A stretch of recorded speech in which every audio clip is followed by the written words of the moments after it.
ڕێوەڕسمی ناساندنی پرۆژەی زنجیرە بڵاوکراوەکانی ئیتنۆمیوزیکۆلۆجیست توانا حەمە بە ئامادەبوونی نووسەران و ڕۆشنبیرانی سلێمانی بەڕێوەچوو.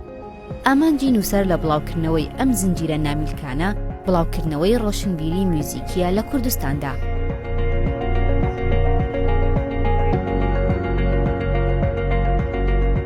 بەخۆشحاڵی ئەمڕۆ دوو ژمارەی ئەو زنجیرەیە بڵاوبێتەوە، یەکەم بەناوی موزیک چییە، یەکەم بەناوی ئۆرکێسترا چییە.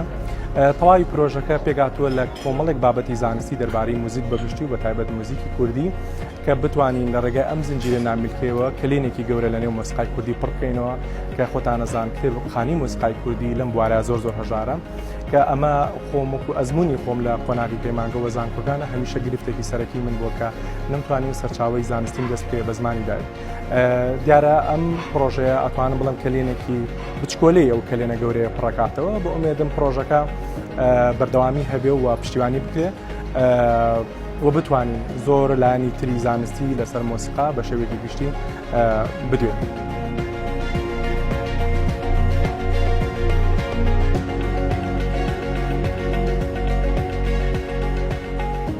کتێبی یەکەمیان بەناوی موزیکی چیە، ژمارەیەک وتاری جیاوازە، کتێبی دووەمیان بەناوی ئۆرکێسترا چیە. ئەم کتێبەشیان کتێبێکی پەروەردەی زانستی موزیکیە کە بڕای من بۆ سەرجەم ئاستەکانی تەمەن پێویست ئەتوان لە قۆناغی خوێندن و قۆناغی یەکی پەیمانگە و یەکی زانکۆ ئەتوان خوێندکاران سوودی لێ وەرگن، چونکە ئینفۆرمێشنێکی تەواوی هەیە لەسەر بواری ئۆرکێسترا کە چۆن ئامێرەکان چۆنە و چۆن دروست بووە و چۆن گەشەی سن و ئێمە کە ئاچینە کۆنسێرتێکەوە چۆن هەڵسکۆتەکەن.